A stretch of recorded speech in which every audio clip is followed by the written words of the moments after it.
Hoje a gente vai ver o que a história de Gênesis tem a ver com livre-arbítrio e predeterminação. Eu sou Yair Alon e esse é o Zohar Diário.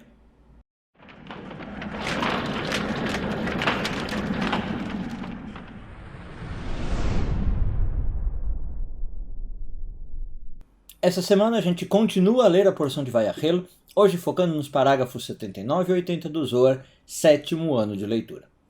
Bem, essa semana a gente já discutiu a questão de livre-arbítrio, pré-determinação, né? A gente viu que todas as criaturas da criação são pré-determinadas e o ser humano, uma das coisas que o diferencia das criaturas é o livre-arbítrio. E aí o Zohar explica que essa pré-determinação que influi sobre as criaturas foi definida já no Gênesis, mais especificamente no primeiro dia da criação, ou seja, antes de todas as criaturas serem criadas, tá?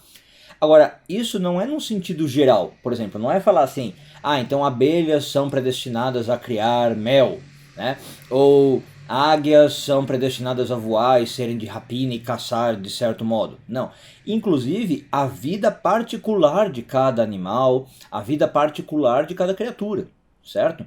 Então, o Zohar dá alguns exemplos, por exemplo, o corvo que vai salvar o profeta Elias, né? Para quem conhece a história, tem uma hora que Elias está passando fome e um corvo traz comida para ele. Este corvo já tinha sido pré-determinado desde o Gênesis, que ele iria nascer em tal data, tal momento, e que em certo momento ele ia pegar comida e ia trazer o alimento para o Jonas, né? O Zohar dá outro exemplo, o peixe que comeria... por Jonas não, desculpe, por Elias. O outro exemplo é do Jonas.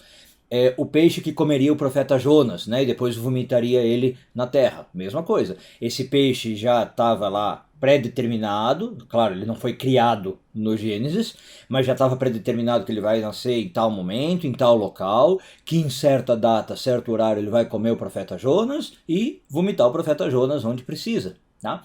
Então, todos os futuros eventos da humanidade foram já registrados no Gênesis, no primeiro dia da criação. E aí tem uma coisa que pode parecer uma contradição com o que a gente aprendeu essa semana, mas acho que não, vocês vão entender que não é. A gente falou, e eu acabei de repetir, que o ser humano, frente às outras criaturas, tem o livre-arbítrio. Mas mesmo assim, o Zohar diz que algumas ações humanas também já foram pré-determinadas no primeiro dia da criação. Não todas, não de todos os seres humanos, mas algumas ações.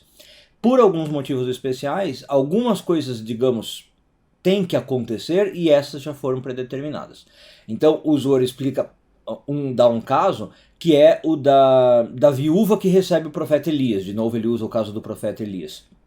Tá? Essa viúva, ela tem a ver com a história de Eva, inclusive, não vamos aqui entrar em detalhes. Eva vai ser a viúva vai ser uma reencarnação de Eva, tá? E o fato de ela depois ter que receber o profeta Elias na sua casa já foi predeterminado no primeiro dia da criação.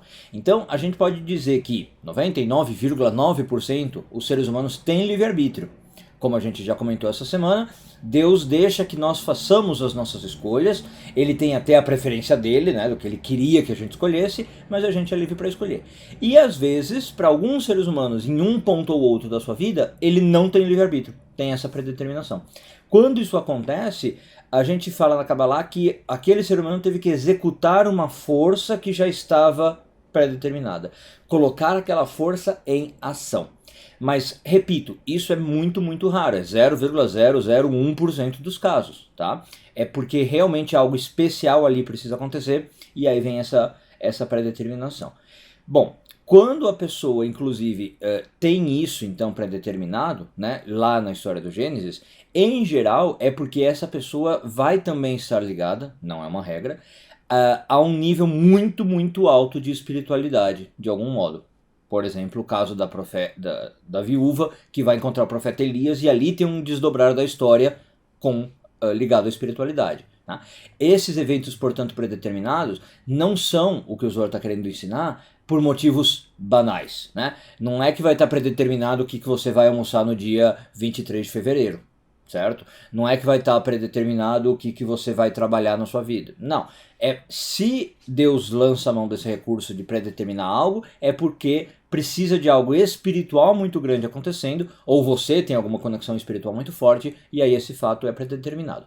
Caso contrário, a regra para seres humanos é o livre-arbítrio, para as criaturas a predeterminação, inclusive com os futuros eventos marcados desde o primeiro dia da criação. Um bom dia a todos e tudo de bom.